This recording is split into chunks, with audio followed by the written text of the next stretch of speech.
Benoît Pinger n'est ni vigneron ni viticulteur et pourtant on le retrouve ce matin-là en train de traiter des vignes du côté de Détrier en Savoie. Cet opérateur de drone installé à Juvigny en Haute-Savoie est en mission. Depuis quelques temps, il tente d'importer en France l'épandage par drone, une pratique très utilisée en Suisse. J'ai commencé en forêt, donc l'objectif c'était de développer l'application drone en forêt.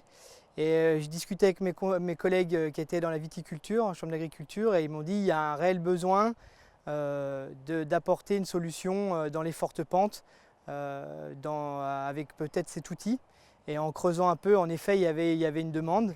Alors certes, même si la demande est très présente, l'utilisation de ce drone atypique n'est pas sans contrainte administrative, notamment une étude de risque air et sol.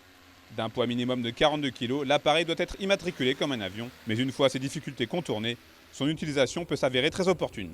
Le gros avantage du drone, c'est la pénibilité du travail.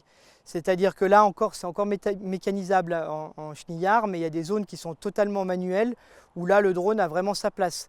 C'est-à-dire qu'au lieu de porter 30 kg et d'avoir le pulvérisateur sur le dos et d'être dans le nuage de produits, l'opérateur est totalement en dehors de ça. L'opérateur est en sécurité. On est carrément sur une énergie décarbonée, on est totalement électrique.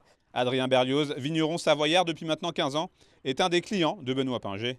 Et alors que la réglementation française interdit pour le moment l'épandage aérien de produits phytosanitaires, il en a même profité pour repenser son modèle. Du coup, on a réfléchi autrement et on s'est dit on va utiliser que des produits naturels. Pourquoi pas de l'homéopathie, pourquoi pas des huiles essentielles, après tout type de produits comme les purins, les décoctions, etc. Et du coup, on s'est dit voilà, on va limiter vraiment tous les produits phytopharmaceutiques et utiliser que des matières naturelles.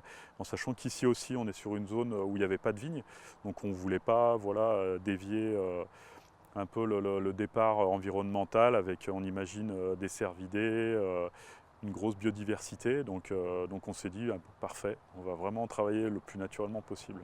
En attendant de savoir si les drones de pulvérisation peuvent à terme devenir une solution pérenne, Benoît Pinger est un des 6 membres fondateurs de l'APADAT, une association qui œuvre à la structuration et à l'évolution de la législation.